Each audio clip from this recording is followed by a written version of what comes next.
Hana mến chào cô bác, anh chị và các bạn. Tuần này, Hana xin gửi tới cô bác, anh chị và các bạn món bánh bò bông thường xuất hiện trong nhà hàng điểm sắm của người Hoa. Với cách làm này, cô bác, anh chị và các bạn rất là dễ dàng thành công. Bánh vô cùng mềm và xốp, để qua ngày hôm sau vẫn không bị cứng. Nếu cô bác, anh chị và các bạn thích, xin mời vào bếp làm cùng với Hana nhé. Phần bột trong công thức này, Hana sử dụng 135g bột mì trộn sẵn và một xíu muối. Sau đó rây đều hỗn hợp bột và muối.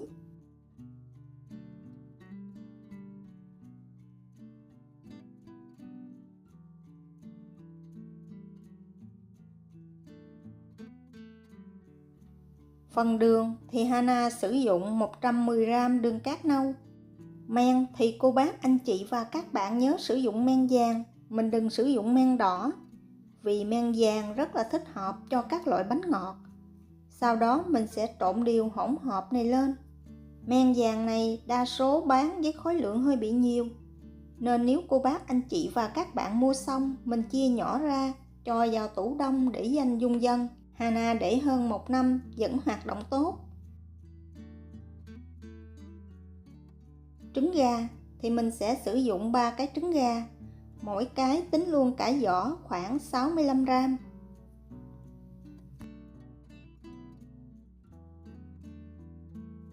Phần trứng này mình chỉ cần đánh cho tới khi nổi bọt, không cần phải đánh bông.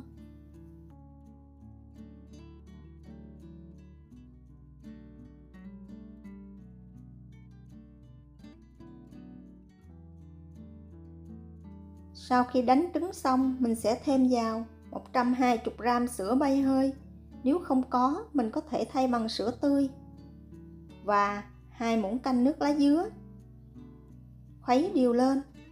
Sữa bay hơi giúp cho bánh có vị ngon hơn là cô bác, anh chị và các bạn mình dùng sữa tươi. Khi hỗn hợp được khuấy đều thì mình cho từ từ phần bột và phần đường vào, vừa cho mình vừa khuấy cho tới khi hỗn hợp thật là hòa quyện.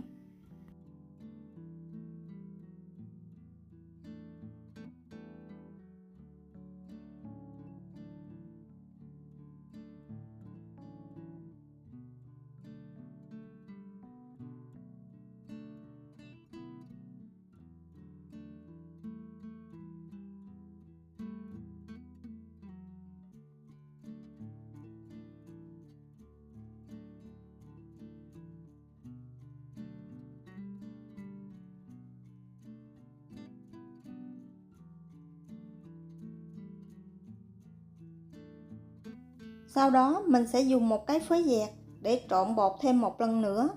Cô bác, anh chị và các bạn đừng khuấy bột theo vòng tròn, mình chỉ cần hất từ dưới lên trên là được.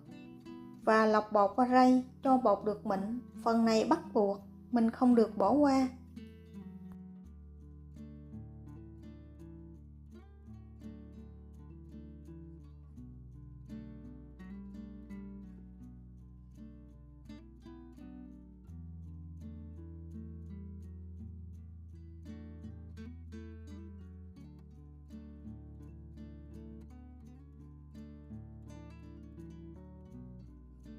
Bọc kín tô bột lại và để nơi ấm, cho bột lên men. Hana để bột trong lò vi sóng, nhiệt độ bên ngoài khoảng 28-29 độ và Hana để khoảng 1 tiếng. Sau 1 tiếng, bột bắt đầu nở thì mình sẽ đi bắt sẵn một xửng nước sôi. Đây là phần bột của Hana sau khi để được khoảng 1 tiếng trong lò vi sóng. Cô bác, anh chị và các bạn nhớ để ý phần bột của mình, tùy theo thời tiết, có khi chậm hơn hoặc có khi nhanh hơn.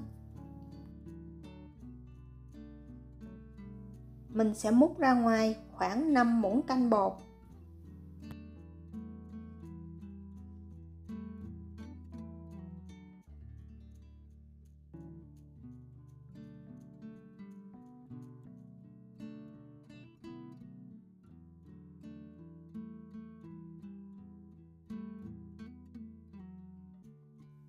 Và thêm vào 5g muối nở.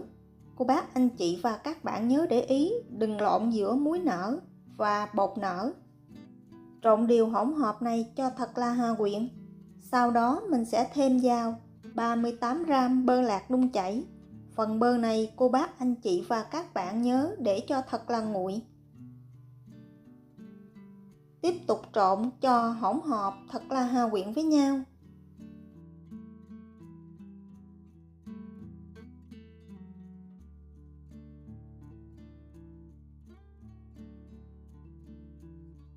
Cuối cùng, mình sẽ cho chén bột vừa trộn xong vào tô bột và dùng phới dẹp để trộn đều lên. Lần này cô bác anh chị và các bạn cũng nhớ mình trộn từ dưới hất nhẹ lên trên. Mình đừng có trộn theo kiểu vòng tròn. Làm như vậy thì phần bọt khí sẽ không bị bể và phần bánh sẽ rất là tơi và xốp. Với công thức này, Hana hấp được một khuôn lớn có đường kính là 15 cm và 3 khuôn nhỏ. Nếu cô bác anh chị và các bạn dùng khuôn lớn hơn thì mình sử dụng là 18 cm. Khuôn lớn thì cô bác anh chị và các bạn mình sử dụng rổ tre hoặc là dụng cụ hấp giống như của Hana thì phần bánh của mình tơi xốp, bên trong rất là khô ráo, không bị ẩm. Với những khuôn tròn thì cô bác anh chị và các bạn mình sẽ xếp giấy nến để lót đáy khuôn giống như cách Hana đang làm.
Sau khi cho bột đầy khuôn thì mình sẽ dùng tay gõ nhẹ để phần bọt khí được dở ra, giúp bánh được mịn màng hơn.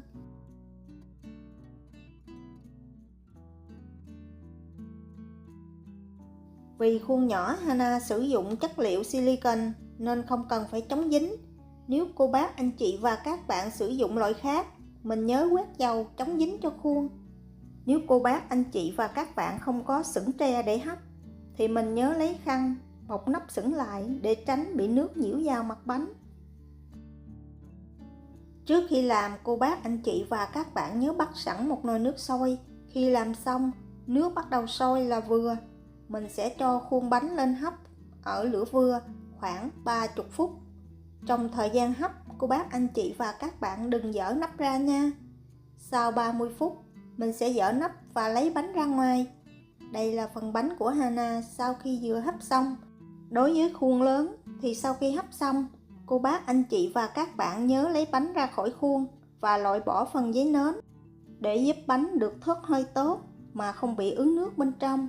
Bánh rất là mềm và xốp, đặc biệt để qua ngày vẫn không bị khô cứng. Nếu cô bác anh chị và các bạn sử dụng đúng những nguyên liệu Hana chia sẻ thì phần bánh này rất là thơm và ngon. Sữa bay hơi thì cô bác anh chị và các bạn tìm theo tên tiếng Anh Hana để. Mình mua về, sau đó chia nhỏ ra để trong tủ đông để dành dùng dần. Hy vọng cô bác anh chị và các bạn sẽ có thêm một món bánh mới cho gia đình của mình vào dịp cuối tuần. Nếu thích những gì Hana chia sẻ, nhớ đăng ký ủng hộ kênh của Hana nhé. Hana cảm ơn. Hana kính chúc cô bác anh chị và các bạn nhiều sức khỏe, nhiều niềm vui và nhiều thành công trong cuộc sống.